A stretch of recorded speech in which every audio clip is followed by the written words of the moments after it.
देवताओं ने तो भगवान से नहीं कहा था कि आपके स्वरूप में आप, भगवान चाहते तो कोई भी रूप धारण कर सकते थे, परंतु भगवान ने मन में विचार किया कि कलयुग में मेरा एक अवतार होना चाहिए और वो अवतार है प्रेम अवतार। भगवान प्रेम अवतार में कलयुग में आने के लिए भगवान के मन में योजना बने और आज वो पावन दिन है। आज के दिन ही भगवान आकर के और कई प्रकार की बाल लीलाएं की। अब हम भगवान के जन्मोत्सव में आकर के बैठते हैं, अपने हृदय में विचार करके देखें कि हम जो कुछ भी कर्म करते हैं वो कर्म पवित्रता से भरे हुए हैं कि कपट से भरे हुए हैं। हम जो कुछ भी कर्म करते हैं वो पवित्रता से भरे हुए हैं या कपट से भरे हुए हैं। क्योंकि भगवान को क्या पसंद है? निर्मल मन जन सो मोहि पावा,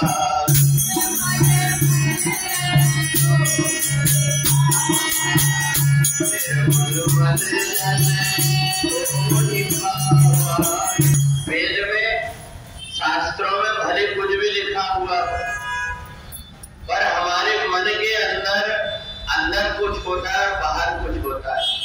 थोड़े दिन पहले आपने देखा होगा अपने यहाँ पर नागा बाबा आए थे अब ये अगर अंदर से व्यक्ति दिगंबर हो जाता, वस्त्र की उसको आवश्यकता नहीं होती, तो फिर बाहर उसको प्रबंध नहीं करना पड़ता। परंतु तुमने देखे आधी रात तक के लोगों को बुला करके कि हमको ये दो हमको वो दो, लोगों को परेशान करते रहे। और अपने देखने में क्या किया उन्होंने? दिगंबर। आदमी दिगंबर क्यों होता है? कुछ नहीं चाहिए। दिगंबर इसलिए होता है कि दिशा ही हमारा अंबर, परंतु जहाँ संत और महात्मा भी इस प्रकार का प्रपंच करने लगे तो सोचो फिर साधारण मनुष्य का क्या होगा। तो इसलिए हम जो कुछ भी करते हैं वो परमात्मा जानते हैं कि नहीं जानते? परमात्मा तो सब कुछ मन के अंदर की बात जानते। तो इसलिए ऐसा प्रपंच समाज के सामने कुछ और दिखाई देना और होना कुछ और। आजकल तो लोगों को साधु संत महात्माओं से भी डर लगने लगा। अगर प्रणाम किए तो नहीं प्रणाम करके ऐसा ना कहने लगे कि हमारी गाड़ी का एक टायर बदल, आदमी को भागते रास्ता नहीं मिलता। तो इसलिए अगर व्यक्ति के जीवन में सादगी आ जाए, ये बाहरी प्रपंच ना हो, तो परमात्मा को प्राप्त करने में देरी नहीं लगती। अर्जुन ने भगवान से पूछा कि ये बताइए कि मनुष्य जब तक के गुण से बंधा रहेगा, चाहे सत्वगुण से, चाहे रजोगुण से, तमोगुण से, जिससे भी बंधा रहेगा तो उसके अनुरूप आचरण करेगा। सत्वगुण से बंधा हुआ है, भले भगवान का भजन पूजन कर लेगा, परंतु अपने हृदय को तो बदल नहीं पाएगा। रजोगुण से बंधा हुआ व्यक्ति है, उसका अपना होगा, ज्यादा नहीं तो थोड़ा बहुत तो लोभ करेगा, और तमोगुण अगर बढ़ा हुआ है तो व्यक्ति तमोगुणी कार्य करेगा।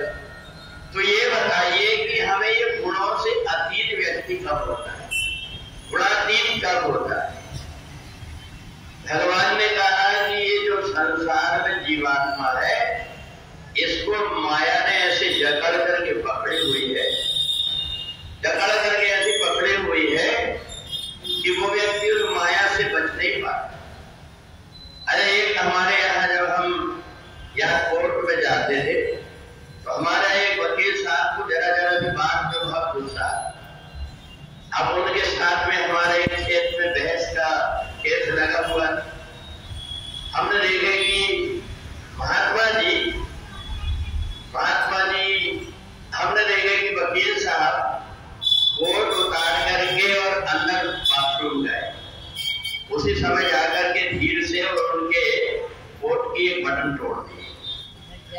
जैसे बटन तोड़ दिए तो उनके साथ अब बहस होना है, बड़ी तैयारी करके लेकर के पढ़ने के लिए बैठे थे सब। और जैसे उधर से आए और आकर के जैसे ही कोट देखा पहनने लगे, वो बटन देखकर इतनी गुस्सा आई कि पूरी किताब पटक दी और फाड़ दिए सब। बहस करने गए तो वो गुस्सा में बात करके उनकी सारी बात हो गई। तो देखो व्यक्ति भले कितना भी कोशिश कर ले कि हम प्रपंच से बच जाए, परंतु भगवान की माया ऐसी है कि उसको पार नहीं पा सकती। इसको गीता में कहा दैवी माया दुरत्यायाम। ये जो मेरी माया है, ये माया दुरत्य है, अर्थात हर किसी को पार में नहीं पाने देती। तो बोले ये तो बताइए कि ये माया सिर्फ पार कौन पाता है? बोले जो मेरी शरण में आ जाता है, फिर उसको माया कुछ नहीं। मामेव प्रपद्यन्ते मायामेतां तरन्ति। अगर वो मेरे को प्राप्त कर लिया तो मेरी माया फिर उसको उलझन में जाए। तो ये बताओ, जरा सी बात में इतना क्रोध आ गया कि उनने पूरा की पूरा केस ही बिगड़ गया। तो इसलिए ये जो काम, क्रोध, लोभ, मोह है, ये प्रत्येक व्यक्ति को कुछ ना कुछ नुकसान करने जाते। तो अर्जुन ने भगवान से पूछा, ये बताइए कि माया से हटे कैसे? बोले प्रजाति यदा कामान सर्वान् आत्मनोगतान् आत्मन्यवात्मना तुष्टा स्थित प्रज्ञस्तदोच्यते।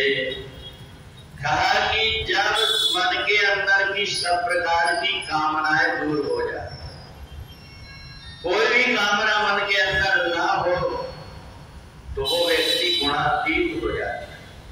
और फिर क्या होता है? अगर हमने मन से वासनाओं का त्याग कर दिए, अपने आप सारी चीज चली आती। क्या? दिव्य सुख संपत्ति बिना ही बुलाए,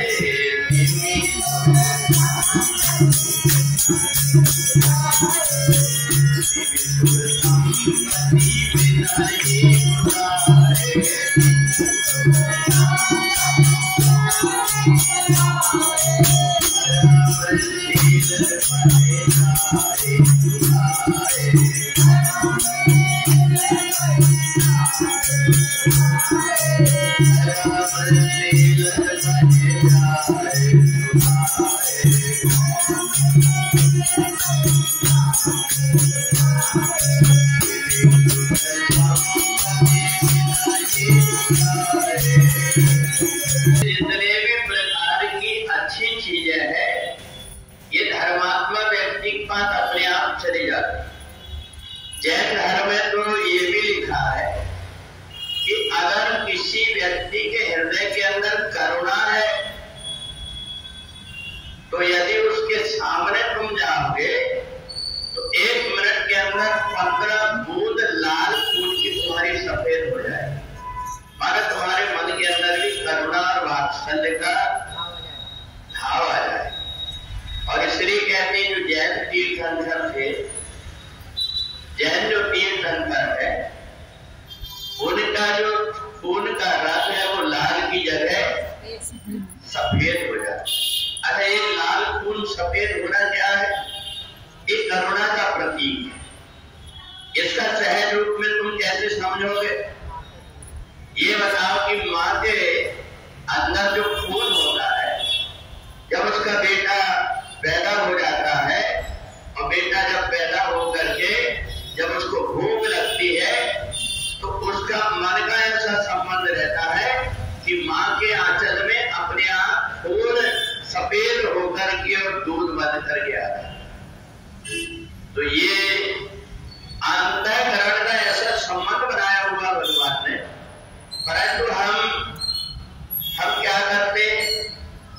हम सोचते हैं कि संसार के व्यक्तियों को जैसे हम धोखा देते हैं, ऐसे हम परमात्मा को भी दे देंगे। आप देखना कई जगह पर, कई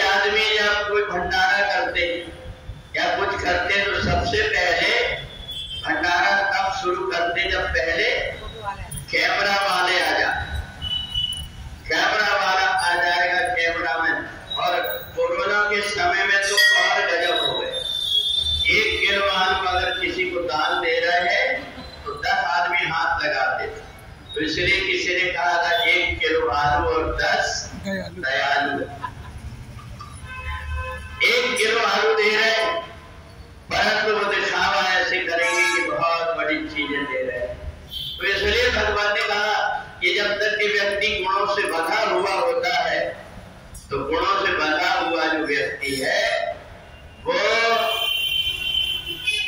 जो कुछ भी कर्म करेगा वो सतोगुण, रजोगुण या तमोगुण से मिला हुआ होगा।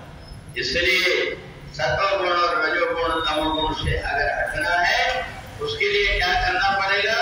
बोले प्रजात यदा कामान सर्वान कर्मों सुतोदान और आत्मनिवात्मना तुष्टा स्थित प्रज्ञस्त।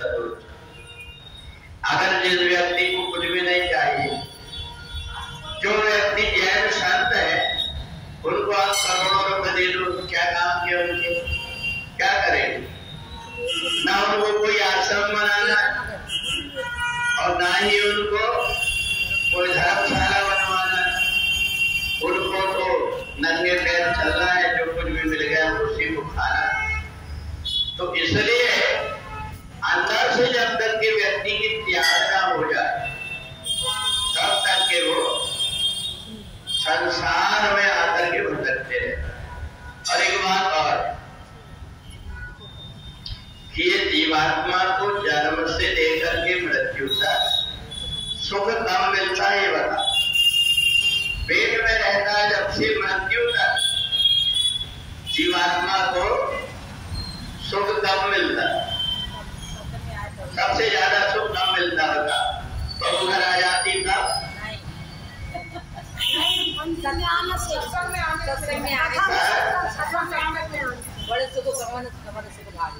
तुलसी सब जग निर्धना धनवंता नहीं कोई और धनवंता सोई जानिए जग राम नाम धन होए। तो ऐसे ही जीवन में सुख कब मिलता है? भागवत में माता देवहूति ने कपिल देव से पूछा था कि बेटा एक बात बता, मेरे जीवन से दुख दूर कब होगा? तो कपिल देव ने कहा मां एक बात बता कि जीवन में सुख कब मिलता है? सुख कब मिलता है ये बता। और कपिल देव ने जो कुछ समझाया सांख्य शास्त्र में, जन्म के पहले से लेकर बाद तक जीवात्मा को कभी सुख नहीं मिलता। पेट में थे तब सुख मिलता।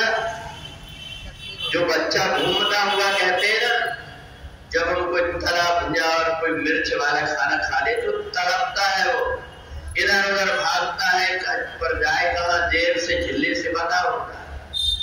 तो कपिल देव कहते हैं माँ मैं तुम्हें ज्ञान बताता हूं कि जीवात्मा संसार में इसको कभी सुख मिला ही नहीं। माँ के पेट में था तो माँ जो कुछ खाती थी उसके कारण तड़पते रहता था। मलमूत्र जहाँ है वहां पड़ा रहता था। आदमी अगर एक मिनट नहीं बैठता है टॉयलेट के पास में तो सोचता है यहाँ दुर्गंध आ रही, और वो पेट के अंदर पड़ा पड़ा भगवान से कहता है कि अब प्रभु कृपा करो रे भाती।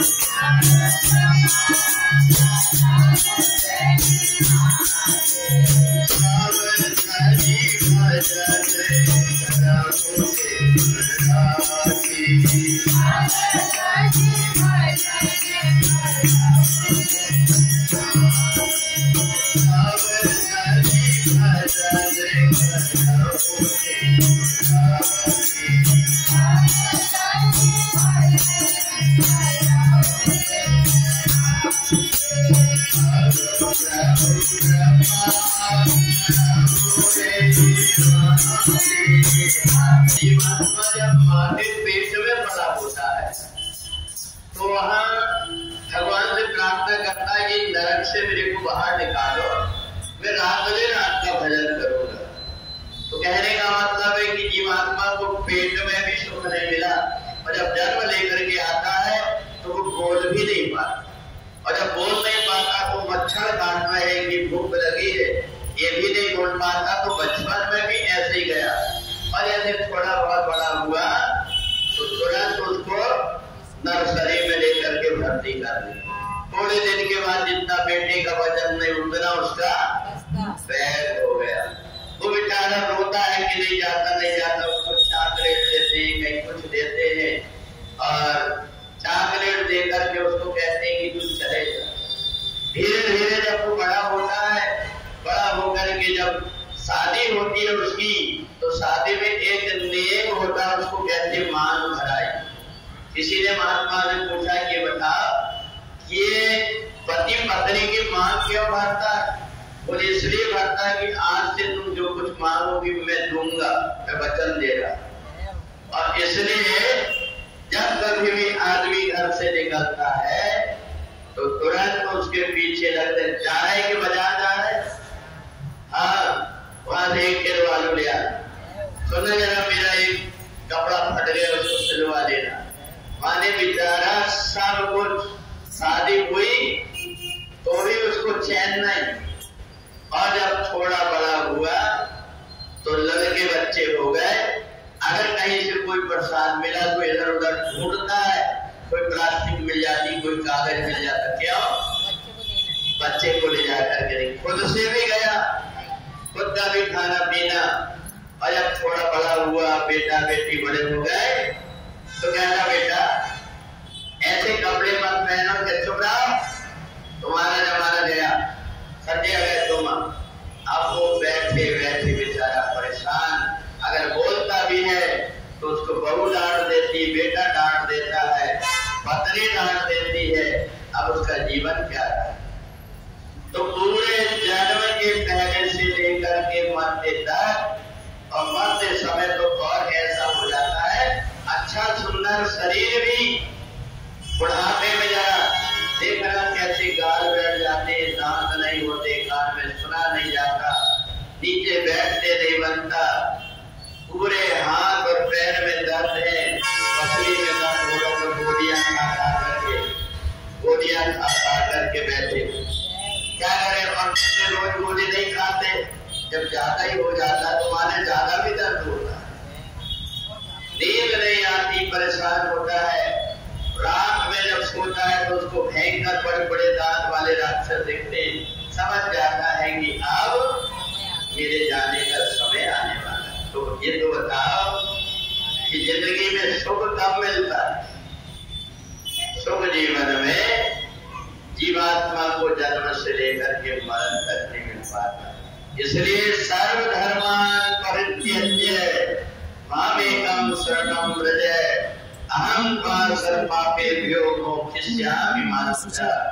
भगवान कहते हैं झंझट छोड़ और तू एक ही बात बोल, ये जीवन है तेरे हवाले, तेरे हवाले, जीवन है तेरे हवाले, तेरे हवाले, जीवन है तेरे हवाले, तेरे हवाले, जीवन है तेरे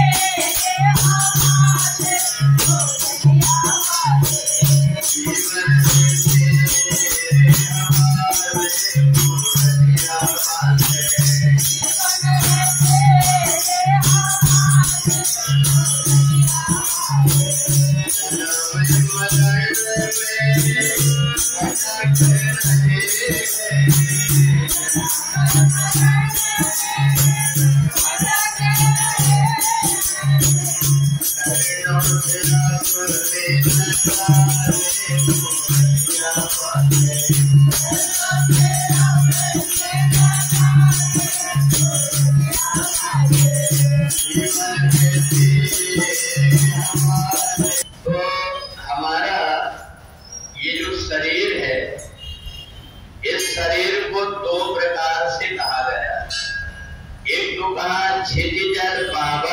गगन समीरा पंच रचिते अधम शरीर, इसको नीचे गगन समीरा पंच रचिते शरीर को चाहे कितने भी तुम तेल लगा लो, पाउडर लगा लो, कुछ भी लगा लो, इत्र लगा लो, पर शरीर के अंदर भरी ही हुई। तो इसलिए इस शरीर को क्या कहा? अधम कहा गया।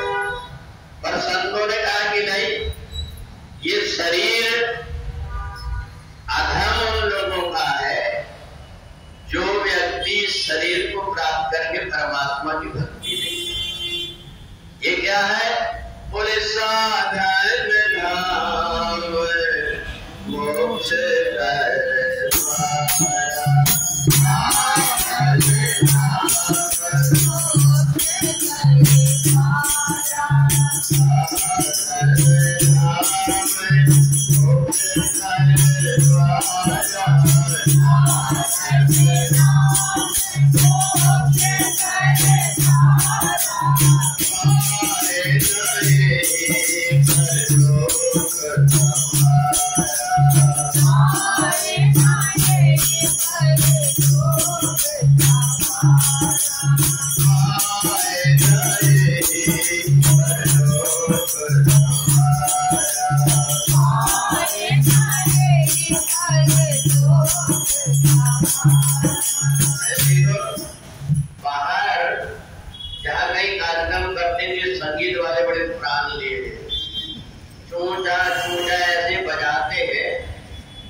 अत्याचार करते सुनने वाले।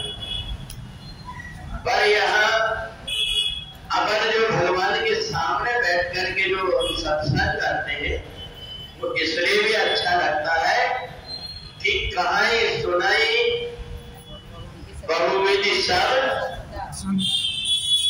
ये जो कथा है ये कहने आते थे कि नहीं, कहना भी है और सुनना भी है। तो यहाँ आप पता नहीं कितनी चौपाइयां, पता नहीं कितने भजन, और नहीं तो हर जगह कार्यक्रम में भजन केवल संगीत वाले का। अपन बैठे बैठे सुनते रहो, कान फोड़ते रहो अपने। पर अपने यहाँ पर ही कम से कम ये होता है कि अपन बैठ करके एक दूसरे की बात को समझ सकते हैं। भजन लगे तो गा सकते हो, नहीं गाने गाने से पता है। जिन लोगों को पढ़ना नहीं आता उन लोगों को भी चौपाई याद हो गई। गीता जैसी चीजें याद हो गई और वो गीता को पढ़ते हैं। किम तद्ब्रह्म किम अध्यात्मम किम कर्म पुरुषोत्तम। ऐसे जो अर्जुन जैसे भगवान से पूछता है, जब वो पढ़ते हैं तो भगवान सोचते हैं कि इनको भी समझा देना चाहिए, इसलिए वो ज्ञान करा देते। और गीता तो ऐसी गायन है जो अपने आप व्यक्ति जैसे गीता को हाथ में रखता है तो उसको ऐसा लगता है कि मेरे अंदर कुछ न कुछ तरंग चले। इसलिए गीता को एक ऐसी भगवान कृष्ण की देन। तो इसलिए यहाँ भागवत कथा में वेद व्यास जी ने सौनक आदि ऋषियों से कहा कि तुम एक बार सुनो कि संसार के जितने प्रकार के सुख है उन सुख को एक पलड़े में रख दो, और सत्संग जहां पर बैठ करके हम करते हैं उसके सुख को एक पलड़े में रख दो। क्या होगा? सुंदर कांड में दोहा आया, कौन सा? सात स्वर्ग अपवर्ग सुख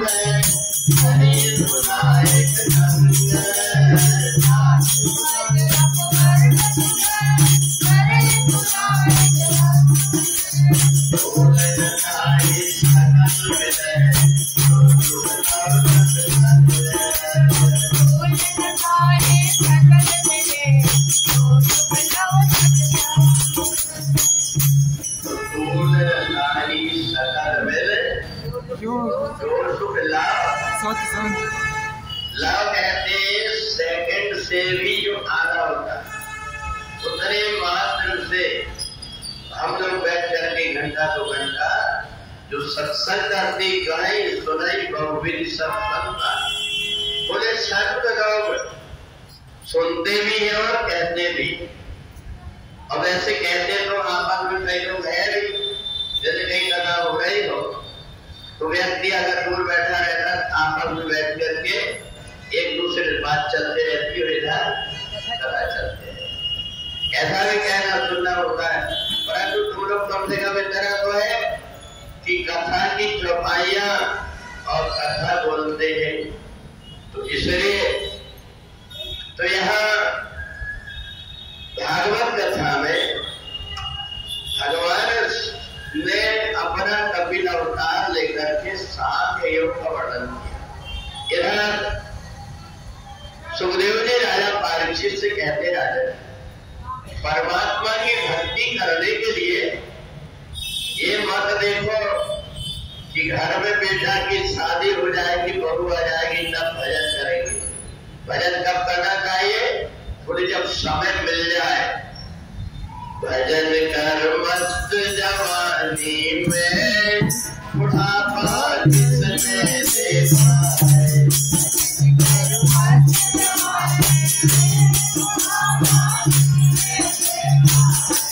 भजन कर मस्त जवानी में बुढ़ापा किसने देखा है।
केवल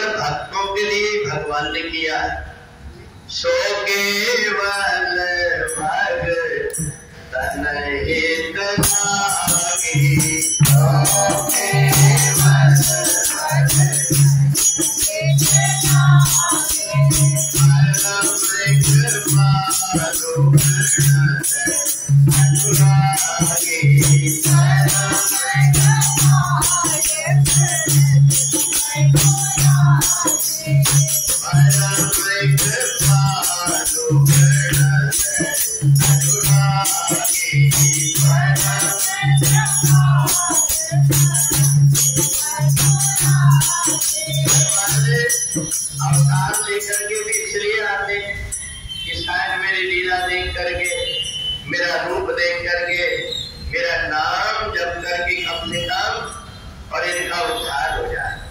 तो पता है भगवान का भजन करने के लिए अलग से समय निकालने की जरूरत नहीं। महाराष्ट्र में एक संत होंगे, सुने होंगे, उनका नाम था जनाबाई।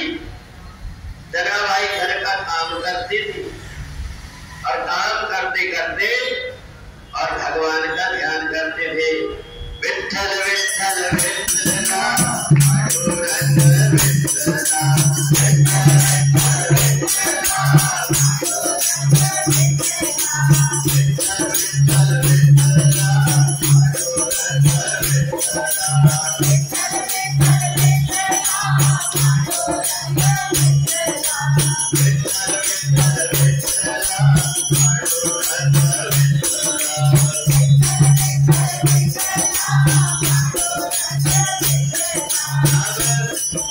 जनाबाई जब भजन करती तो भजन में ऐसी मस्त हो जाती, आंख से आंसू बहते और काम करते रहते। और जब भी वो गोबर लेकर के जाती और गोबर की गंदा ठोकती तो उस समय भी विठ्ठल विठ्ठल विठ्ठल। हमें पता नहीं, परंतु फिर भी पता है ये जो हमारे आसपास की जितनी चीजें हैं, ये सब चीजें भी भगवान के नाम से प्रभावित होती।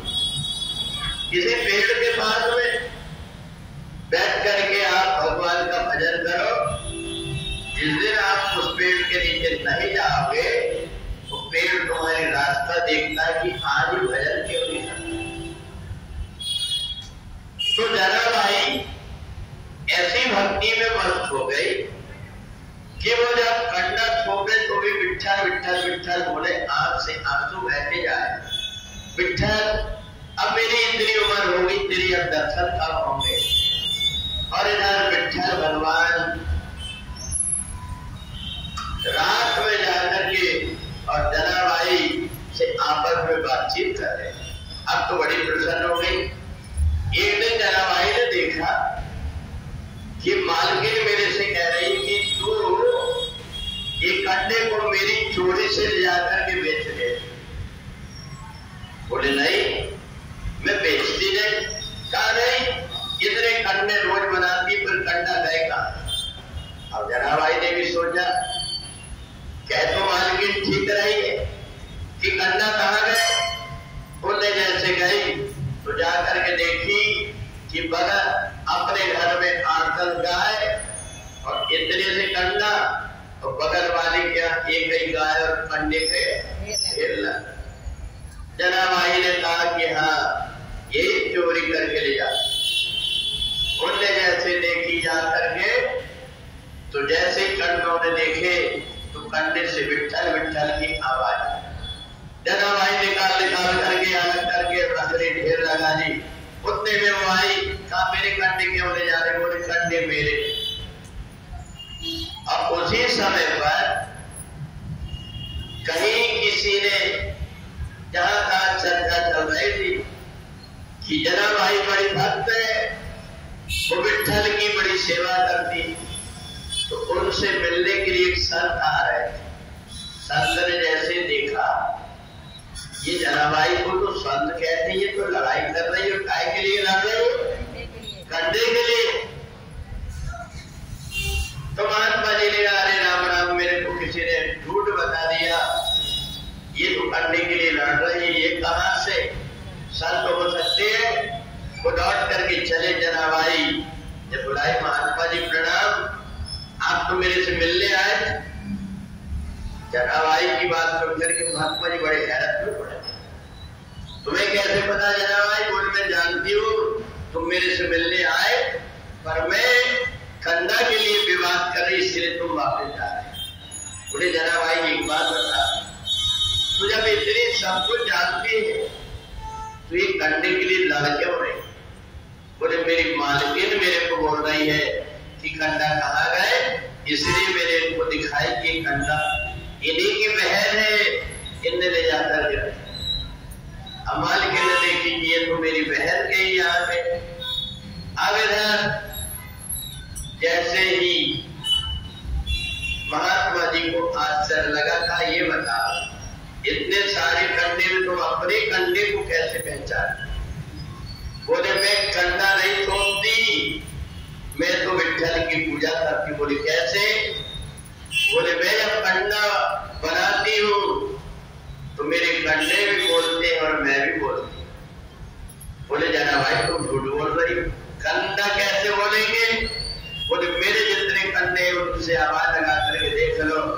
महात्मा जी ने कान में जैसे लगाए और वैसे ही आवाज आने लगी, विठ्ठल विठ्ठल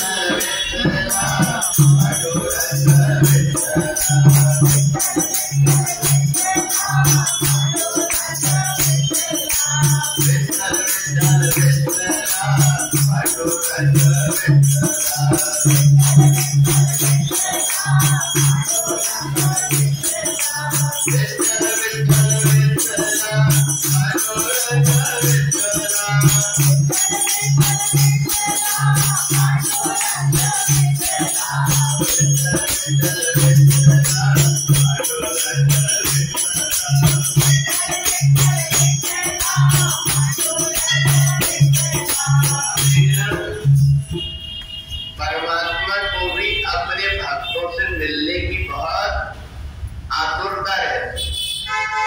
एक दिन जना भाई को इतना सारा काम बता दी मालकिन, इतने कपड़े भी धोना, इतने बर्तन भी मांजना, इतना गेहूं भी पीसना, तो उस दिन सेवा करने के लिए विठ्ठल भगवान के पास नहीं। विठ्ठल भगवान ने देखा अब मंदिर बंद हो गया, 9 बज गए, मैं जरा जनाभाई को जाकर के तो देखूं तो जनाभाई सुबह से लेकर के शाम तक कपड़े धोते रहे। कपड़े धो करके हुआ तो गेहूं पीसने के लिए बैठी, इतने में भगवान बैठा। विठ्ठल को जैसे देखी आंख से आंसू बहने लगे और आंसू बहाते हुए जनाबाई ने विठ्ठल भगवान से कहा, तेरी यारी में बिहारी मजा बड़ो आयो रे, तेरी यारी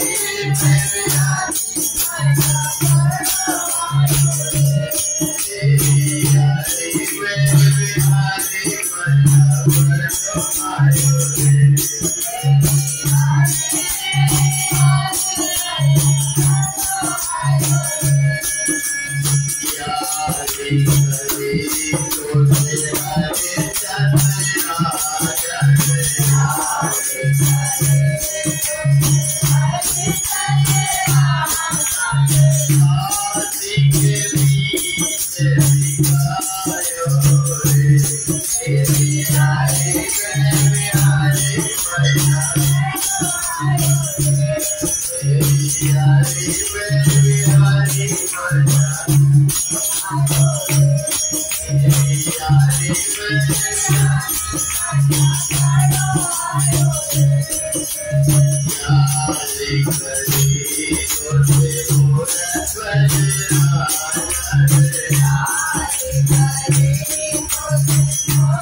आंसू बहते जा रहे हैं। भगवान ने अपनी पीताम्बरी से जनाबाई के आंसू पोंछे और पोंछ करके कहा, जनाबाई तू नहीं आई तो क्या हुआ, मैं तो आ गया तेरे पास। तो कहा अब मेरे को लगता नहीं कि आपके दर्शन, तो विठ्ठल भगवान ने कहा मैं रोज तुम्हारे पास आया कर। बोले ये तो बता तू कल क्यों नहीं आई। बोले इतना सारा गेहूं रखा हुआ, 10 बोरा गेहूं रख गई मालकिन, और पंडित आई ने बोल रही है कि पूरा पीस रहा तब कहीं जा। भगवान विठ्ठल ने कहा तू चिंता मत, मैं तेरे साथ में पिसाई कराता हूँ। भगवान ने जैसे ही हाथ लगाए वैसे पूरे के पूरा गेहूं आटा। भगवान ने कहा अब तू चैन से सो, अगर गेहूं पीसने की बात आती तो तेरे को रात भर जगना। भगवान ने कहा जनाबाई पर ये तो बता अब तो मंदिर बंद हो गया हो, मैं जाऊं तो कहाँ जाऊं। कहा विठ्ठल जाना तो पड़ेगा क्योंकि पंडित आयन ने मेरे को ओढ़ने बिछाने का कुछ नहीं दी, ये बोरा के फट्टे में इसी में सोती हूँ मैं। भगवान ने कहा चिंता मत कर, आज तो तेरे यहाँ मैं भी रहूंगा। और भगवान वही बोरा की फट्टी में लेटे। भगवान जब इधर उधर करवट ले तो जनाबाई ने कही विठ्ठल तुम इतनी सुंदर सुंदर बिस्तर में सोने वाले कोई बोरे की भट्टी में नींद नहीं आती। भगवान ने बहाना बनाया, बोले नहीं इसलिए नहीं, ये कान के जो कुंडल है मेरे, गले के हार है, ये गहरे है, और निकाल करके भगवान ने रख करके बढ़िया सो। अब जैसे सोए तो रोज 5 बजे मंदिर खुलता है, 5:15 बज गए। विठ्ठल भगवान ने कहा जनाबाई आज तो नींद लग गई मेरे को भी, जल्दी से मेरा मंदिर ना खुल जाए। भगवान विठ्ठल भाग करके गए, परंतु उनके कान के और गले के बोरा में डाले थे।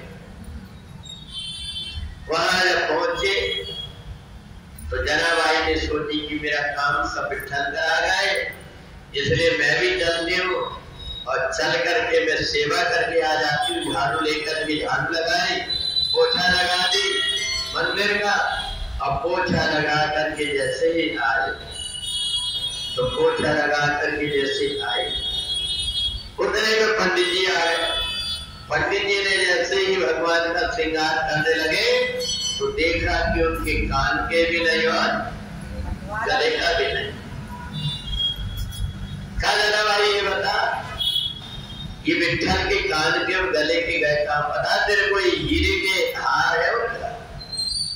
जनाबाई ने कहा नहीं पंडित जी मैं हीरे का क्या करूंगी, मैं तो जानती भी नहीं। बोल रही तू झूठ बोल रही, तेरे अलावा मंदिर में कोई नहीं था इसलिए तू नहीं छोड़ी। जनाबाई रोने लगी विठ्ठल मेरे ऊपर देख तू कैसे कलंक लगाएगा। तो देखो परमात्मा की भक्ति करने वाले व्यक्ति को कितने कितने प्रकार के ताड़ना सहना पड़ता है, कितने कितने प्रकार की परेशानी झेलना पड़ता है। इधर सारे लोगों को पता लग गया, गांव के लोग इकट्ठे हो गए और जनाबाई से कहे कि ये इसीलिए चोरी। बोले चलो ये जहां रहती है वहां चल करके देखे। एक इतना सा बर्तन में जनाबाई खिचड़ी या जो कुछ भी मिलता था बनाती खाते रहती थी, पूरा दिन भर काम करती थी। वहां जाकर के देखने लगे कमरे में पूरा जैसे झटके तो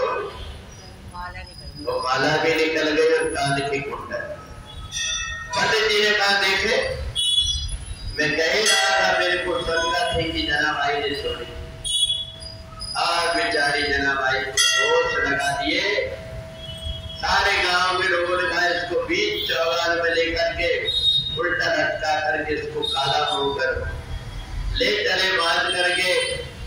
परंतु उस समय जनाबाई ने भगवान का नाम नहीं ली, वो तो मन ही मन में सोचते चली जा रही है कि मेरे विठ्ठल की लीला है।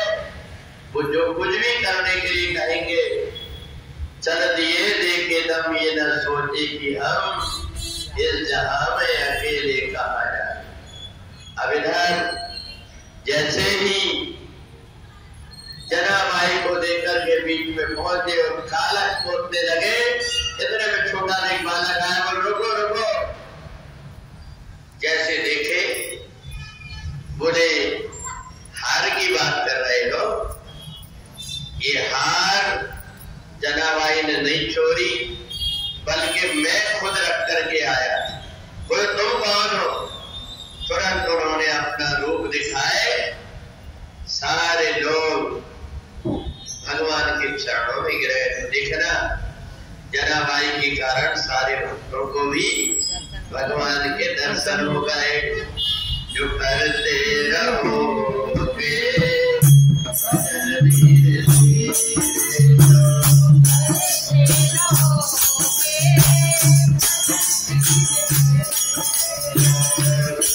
जाने अनजाने में भी अगर अपने से कोई गलती होती तो भी फल भुगतना पड़ता है। जिस समय महाभारत के युद्ध में भीम पितामह समर भूमि में पड़े तो उनके सामने भगवान श्री कृष्ण आए। भगवान श्री कृष्ण से भीम पितामह ने पूछा, कन्हैया एक बात बता, सारे लोग भले तुम्हें कुछ भी माने परंतु मैं मानता हूं तुम परमात्मा, तो ये बता कि मैंने ऐसी कौन सी कर्म किया जिसके कारण मेरे को ये दुख भोगना पड़ा। भगवान ने कहा, पितामह बताएं, आज भी तुम्हारे कान में आवाज आ रही होगी, खींचे खींचे दो सासन तीर, आज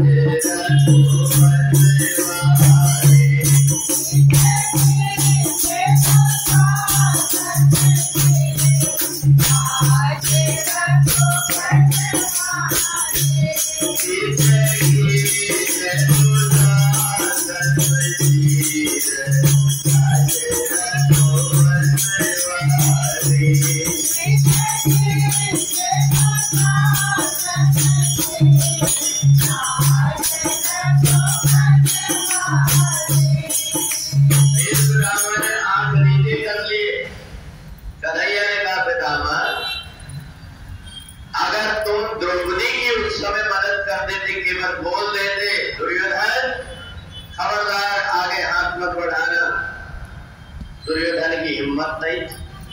पितामह मेरे को आना नहीं पड़ता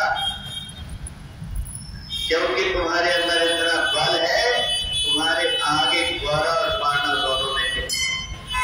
परंतु तुमने क्या किया, तुमने एक अबला के ऊपर अत्याचार होते रहा और तुम आंख नीचे करके पड़े रहे, उसी का कर्म आज तुमको भोगना पड़ा।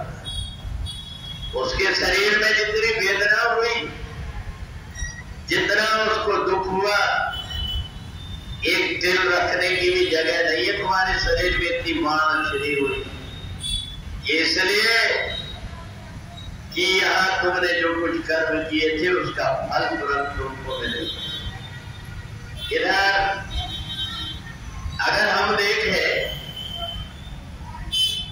तो एक इतना सामर्थ्यवान भीष्म पितामह एक अबला चिल्लाते तड़पते रही, परंतु उसको नहीं बचाया। परंतु जरा दूसरी तरफ दृष्टि डालना कहा, रामचरितमानस। रामचरितमानस में एक ऐसा बड़भागी है जिसने आवाज सुना, किसने? जटायु ने।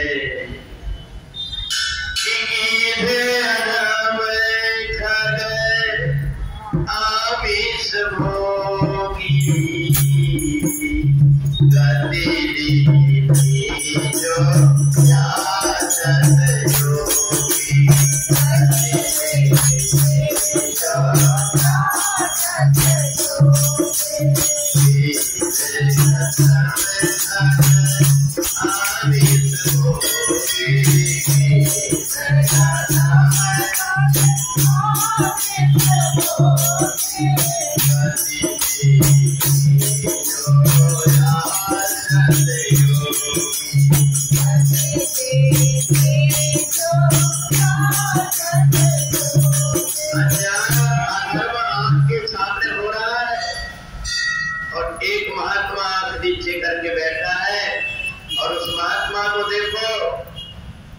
जिसने केवल कान से आवाज सुनी,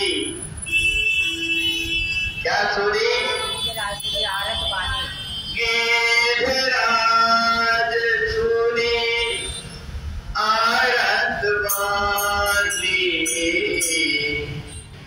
रघुकुल तिलक नारी पहचानी,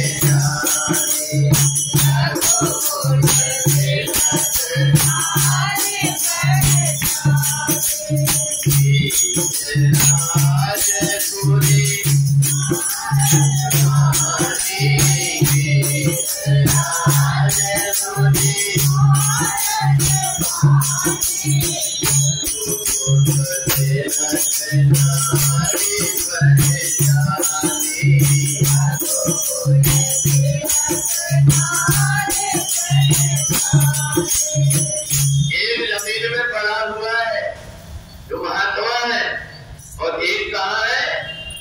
भगवान राम की गोद में भगवान जटाओं से लेकर के गिरिराज की मिट्टी को धरा है। गिरिराज ने आंख खोल करके देखा, ऐसा लग रहा है बचपन में जिसको मैंने गोद में लिया हूं आज उनने मेरे को गोद में लिया। आंख खोल करके जैसे देखा, अब तो मुख से आवाज आने लगी, प्रभु तरस लागी प्रभु राखे प्राण,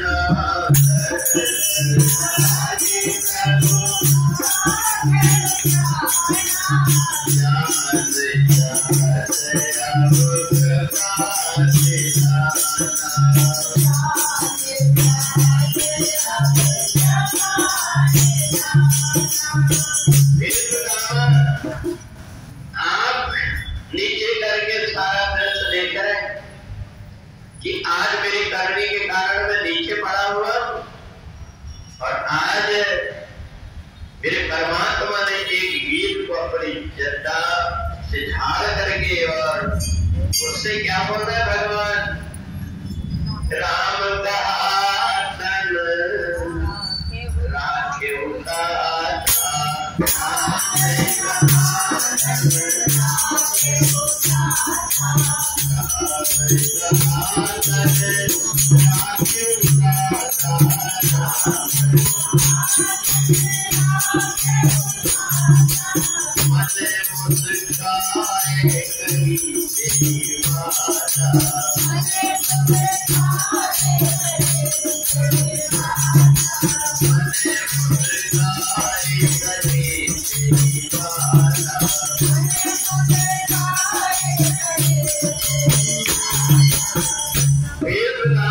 पूरा शरीर पड़ा हुआ, एक भी अंग नहीं कटे हैं और इसके दोनों पंख कटे खून से लथपथ है।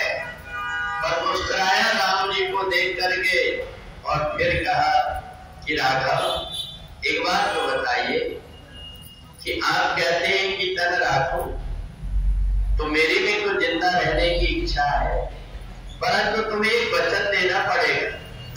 राम जी ने कहा क्या?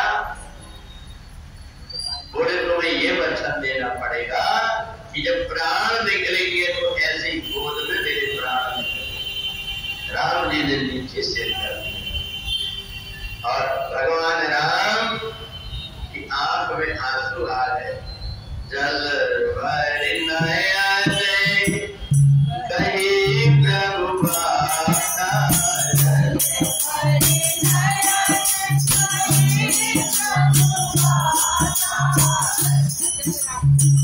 अचल करो तन लाखों प्राण,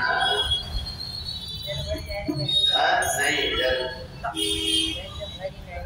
भर नयन कहता रखवाई तात गरम ने सिपाही। कहा आज मेरी गोद तेरे को हुई इसलिए मिली है, क्यों मिली है? क्योंकि तेरे कर्म के कारण तूने क्या किया पता है? एक बहुत बड़ा काम किया। कौन सा? परहित सरिस धर्म नहीं पाए,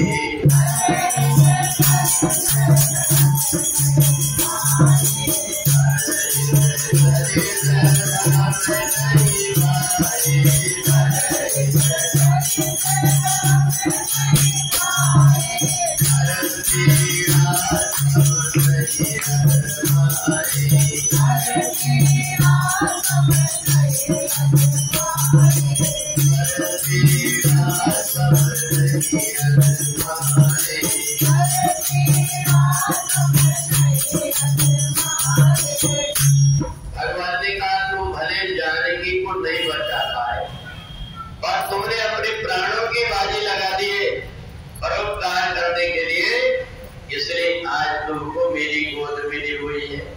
भगवान ने कहा वो तो संभव नहीं हो पाएगा, तो कहा फिर ये मौका मैं छोड़ना भी नहीं चाहता। भगवान ने अपना रूप लेकर के और गिरिराज को स्वर्ग लोक में भिजवा दिया। तो देखना प्रभु दीन बंधु हरे, कारण रहित दयाल, तुलसीदास सठताई भज, छाड़ कपट। ये जंजाल कपट जब छूट जाता है तो परमात्मा को कृपा करने में देर नहीं लगती। और इसलिए भक्ति का जो मार्ग है, भक्ति के मार्ग में कहा कि भक्ति एक ऐसी भक्ति स्वतंत्र सकल गुण खानी और फिर सत्संग ना पावई प्राणी। सत्संग में आकर के व्यक्ति का क्या होता है, एक तो मन पवित्र हो जाता है। बात ऐसी है कि अगर कोई मन के ऊपर ताला लगा करके रखे, अगर बदलना करता है तो बात अलग है। अगर ताला लगा करके नहीं रखा अपने हट का तो ये मन पवित्र हो जाता है। और मन पवित्र हुआ, तुलसी मन निर्मल भयो, जैसे गंगा तीर पीछे पीछे हरि फिरे, कहत कबीर कबीर। आपने देखा है भगवान ने भक्तों के लिए कैसे कैसे रूप बनाए हैं। जब जैसा रूप की आवश्यकता हुई, भगवान अवतार लेकर के आए। भगवान कृष्ण जो अवतार लेकर के आज के दिन आए, उन्होंने कितना बड़ा अपने ऊपर उपकार कर दिया। हमारा जन्म और मरण का बंधन छूट जाए, इसलिए हमें ज्ञान करा दिया, गीता का ज्ञान देकर। भगवान ने कहा ना जायते मृदेवा कराते नायम भूलवा भवितावा न भूया अजो नित्यासायम पुराणो वरना अन्नते हनुमाने शरीर भले मिट जा पर तू नहीं मरेगा, क्योंकि तू कौन है? बोले ईश्वर अंश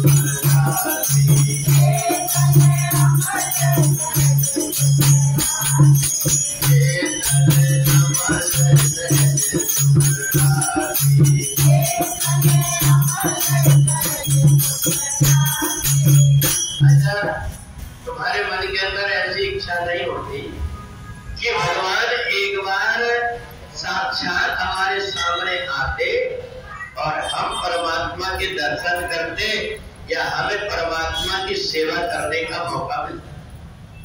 देखो, जो व्यक्ति सत्संग करता है, भगवान की नित्य पूजन करता है, उस व्यक्ति के जीवन में एक न एक बार किसी न किसी रूप में परमात्मा रूप धारण करके आते ही आते। ये वेद और शास्त्र सब कहते हैं, क्योंकि रामचरितमानस में चौपाई आई है कि राम सदा सेवक रुचि राखी, और वेद पुराण संत सब साखी। तो हम जब परमात्मा की भक्ति करते हैं तो परमात्मा की छोटी सी भक्ति से हमारा आत्म कल्याण हो जाता है। और यही परमात्मा की भक्ति सारे संसार के जन्म और मरण का बंधन को छुड़ाने वाली। तो इसीलिए भक्ति स्वतंत्र सकल गुण खानी और बिना सत्संग बिना सत्संग के मिलते। आप सत का संग कैसे हो? तो देखना, भगवान के लिए किसी प्रकार के कोई जाति भेद, मनुष्य पशु पक्षी का जाति पांच कुल धर्म बढ़ाई, भगवान कहते हैं ये सब छोड़ करके मैं तो भजन कृपा करी है रघुराई। भगवान राम चाहे जो कोई भी भक्ति करता हो उसके ऊपर कृपा करते।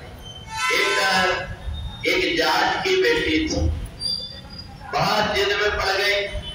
एक बार वृंदावन गई और वृंदावन में जब गई तो वहां जाकर के जिद में पड़ गई और जिद में पड़ करके उन्होंने कहा कि बाबा मेरे को और कोई खिलौना नहीं चाहिए, मेरे को तो ठाकुर जी की मूर्ति चाहिए।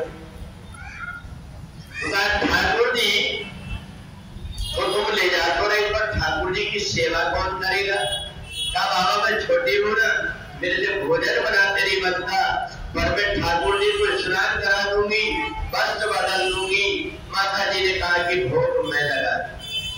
अब वो बेचारी रोज ठाकुर जी को स्नान करा देती थी, भोजन माता जी करा देती थी। जब करते करते जैसे देखा कि जैसे ही एक समय आया तो कर्मा भाई ने देखा कि मेरी माता जी भी और पिताजी आज परदेश जा रहे हैं। तो उन्होंने कहा कि एक काम कर कर्मा भाई, आप तो भगवान को स्नान भी कराना और भगवान को भोग भी लगाना। कर्मा भाई ने कहा ठीक। अब कर्मा भाई ने देखा कि मंदिर में जहां पंडित जी है वो पंडित जी भगवान का बढ़िया श्रृंगार करके ले जाकर के और एरा दिखाते। तो कर्मा भाई ने सोची कि मैं भी भगवान को एरा दिखाऊंगी, क्योंकि पंडित जी ने कहा कि जैसे भगवान को अपन एरा दिखाते हैं, अगर श्रृंगार उनका अच्छा हुआ तो वो मुस्कुरा देते। अब पंडित जी की बात लग गई कर्मा भाई। कर्मा भाई ने कहा कि काम करो,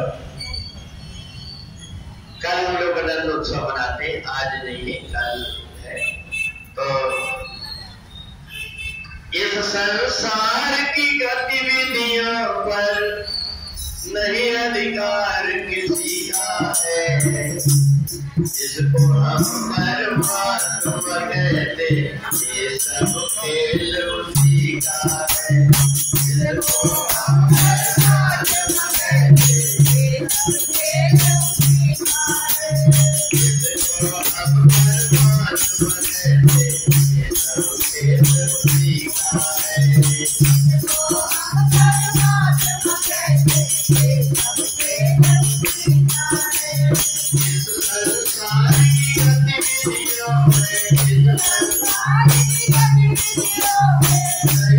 अधिकार किसी का है। जिसको हम परमात्मा कहते ये सब खेल उसी का है। जिसको हम परमात्मा कहते ये सब खेल उसी का है।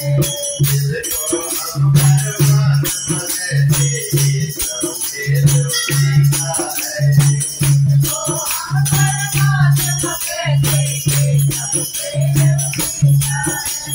निर्धन धनी धनी हो निर्धन, मूर्ख ज्ञानी ज्ञानी मूर्ख। निर्धन धनी धनी हो निर्धन, अभी मूर्ख मूर्ख ज्ञानी। सब कुछ अदल बदल देने में नहीं उनका कोई सानी। सब कुछ अदल बदल देने में नहीं कोई उनका सानी।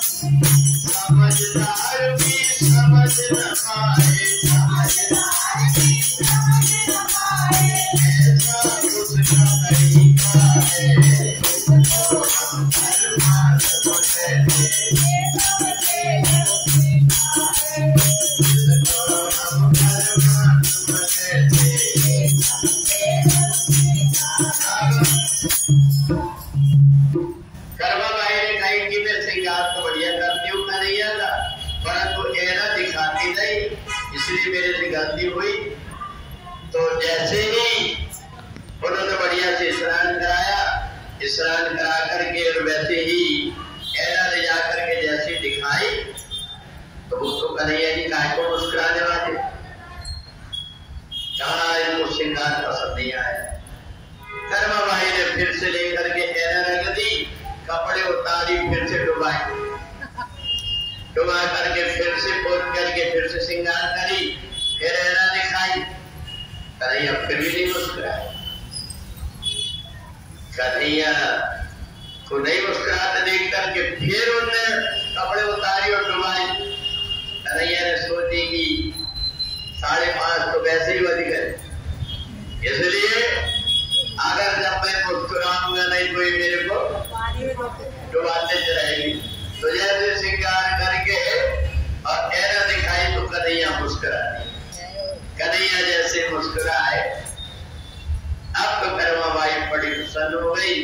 सोची कि आज माई नहीं है तो मैं क्या करूँगा, तो उन्हें लेकर के दाल और चावल एक मुट्ठी लेकर के और उसकी बना दी खिचड़ी बना करके थाली में परसी और बरस करके लेकर के कन्हैया के पास पहुंची। कन्हैया लो थाली भर के लाए रखी ऊपर की बात की थाली भर के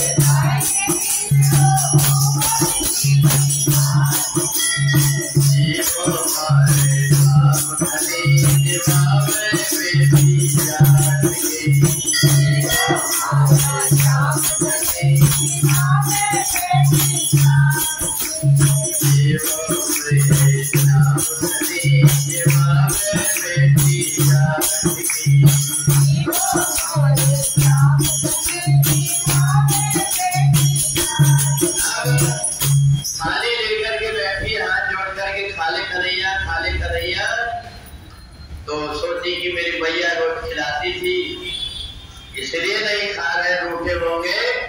तो उनने कन्हैया को कही, सुन बाप हमारो देश गयो है, 7 दिन नहीं आवेगो।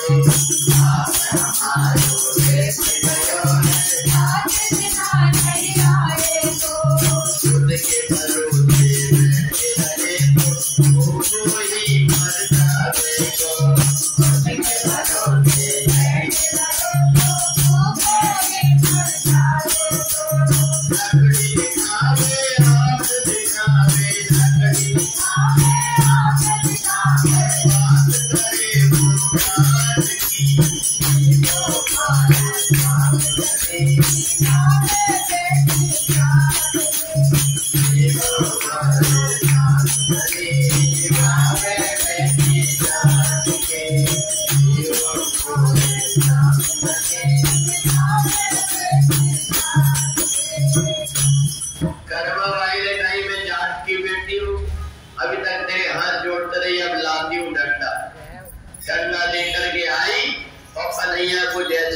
लगी। वैसे कन्हैया उठ करके बोले, दौड़ो हाथ से मत खा, मैं भी भूखी हूँ।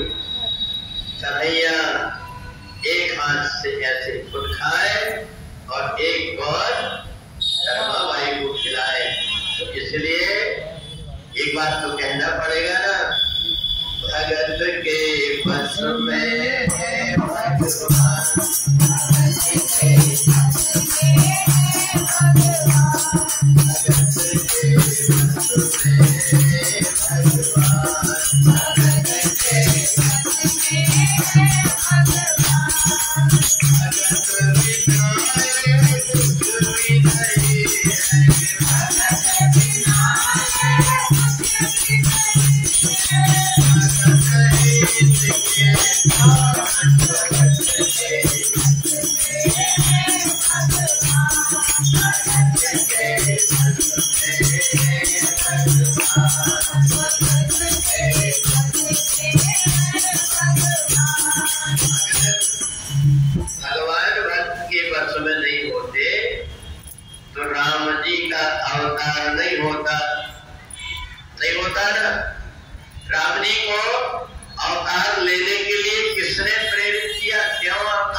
वैसे तो बहुत सारे कारण है, पर भक्ति के कारण आए।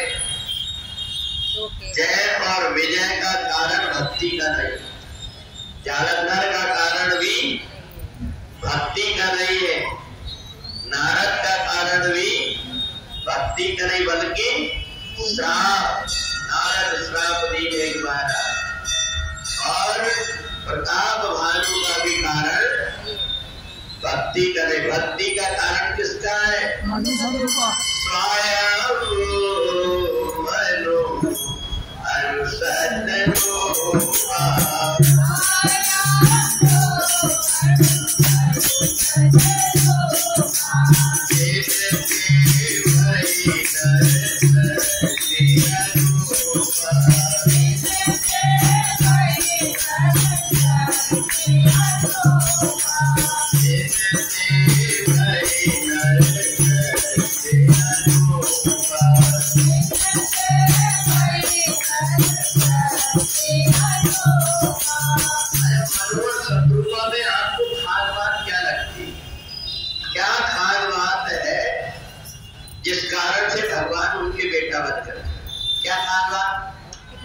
इसके आगे की चौपाई देखो भी पता लग गया।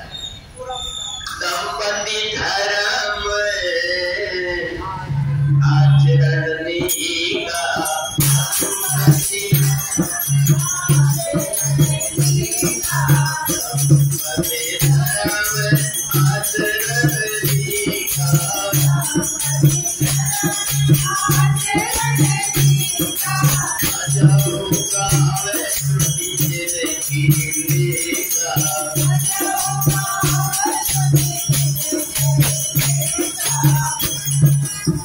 जिनके भगवान के चरण किसको मिले पता है? जिनके आचरण अच्छे हैं उनको ही। और ये क्या? दंपति धर्म आचरण का और अजहु गाव त्रुटि जिंदगी लीका। पर्वत सुराज सुतहित बुदीना नारी समेत कवन बन कीना। पहुँचे जाई धेनु मति तीरा और हर सी नहाए और अभिलाष निरंतर होई।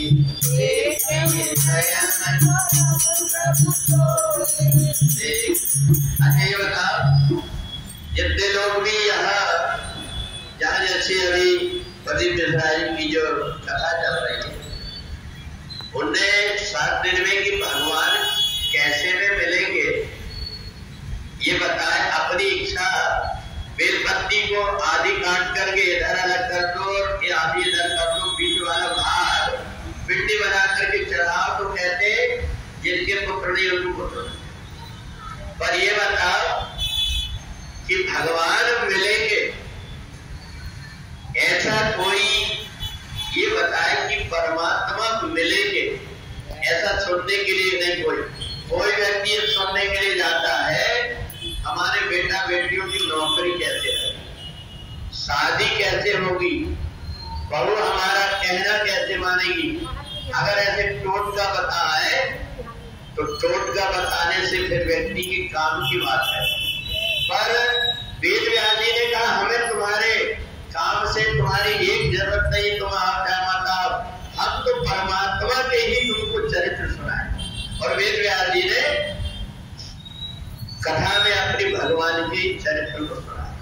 उन्होंने कहा कि एक ऐसे दंपति है जो केवल इसलिए परमात्मा की भक्ति कर रहे हैं कि उनको क्या चाहिए? क्या चाहिए? और अभिलाष निरंतर होई और देखिए नयन परम सोई। भगवान के हमको दर्शन कैसे? अरे जिसके मन के अंदर दर्शन करने की इच्छा जगी होगी, ये दर्शन की इच्छा क्या एक जगह जैसे भगवान ने दर्शन दिया तो पुण्य मांगे, तो ये बताओ दर्शन की इच्छा एकाएक जगी क्या? एकाएक नहीं जगी, बल्कि ये उनके अंदर पहले से थी। कैसे कहोगे तुम? कैसे कहोगे? कैसे कहोगे कि उनके मन के अंदर परमात्मा की दर्शन की इच्छा पहले से थी। कैसे कहा? राजा है, सब कुछ है, परंतु उनका राजकाज में मन नहीं लग रहा है। क्या? हृदय बहुत दुख लाग, जन्म गया भजन विजय। क्या? किसको पता?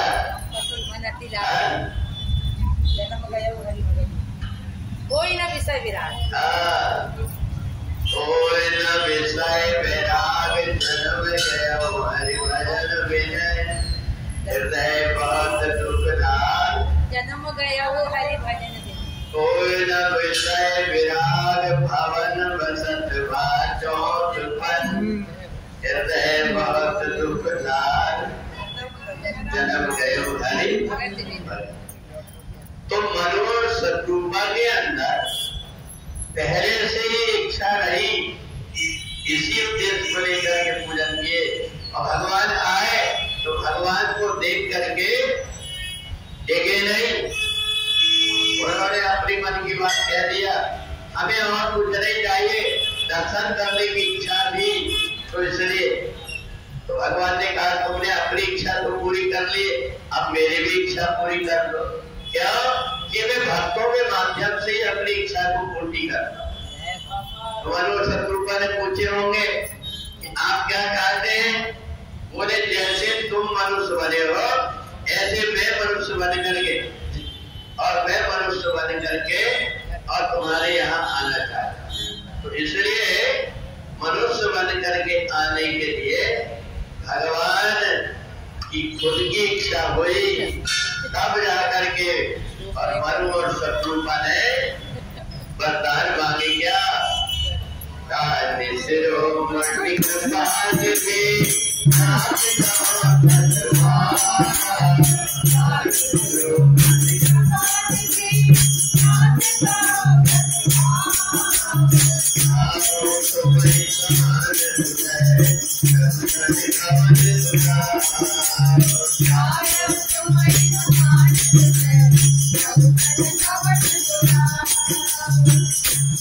भगवान की नहीं, बल्कि भगवान मनु और शत्रुपा की नहीं, बल्कि भगवान की ही इच्छा रही कि मैं मनु और शत्रुपा के यहाँ बेटा बन करके आऊं।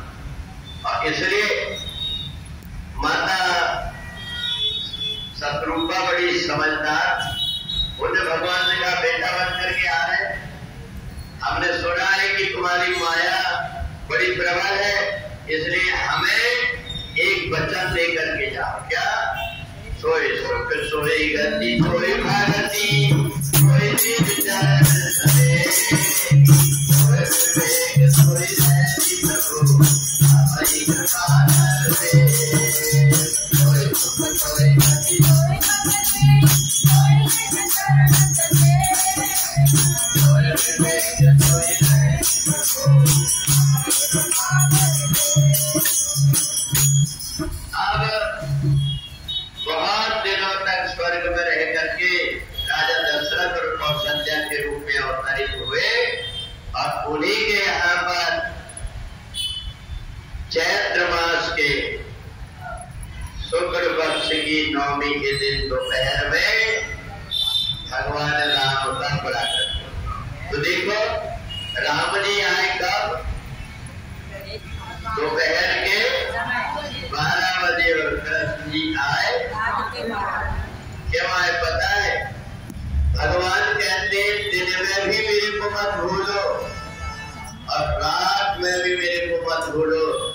दिन में मैं राम बन करके और रात में चंद्र बन करके, मतलब कि दिन बन करके और रात बन करके मैं ही आया हूँ। इसलिए दिन और रात दोनों तुम भजन करो, तो मेरी ऐसी बात लीला सुन करके तुम्हारा उद्धार हो जाएगा। और वही राजा दशरथ और कौशल्या के यहाँ भगवान आकर के प्रकट हुए और अयोध्या में आनंद हुआ। चार चार प्रगटे लगन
जैसे राम जी का प्राकट्य हुआ, ऐसे ही आज रात में अपने कन्हैया जी का प्राकट्य होगा। और कल हम लोग यहाँ भगवान कृष्ण का जन्म का नंद उत्सव मनाएंगे।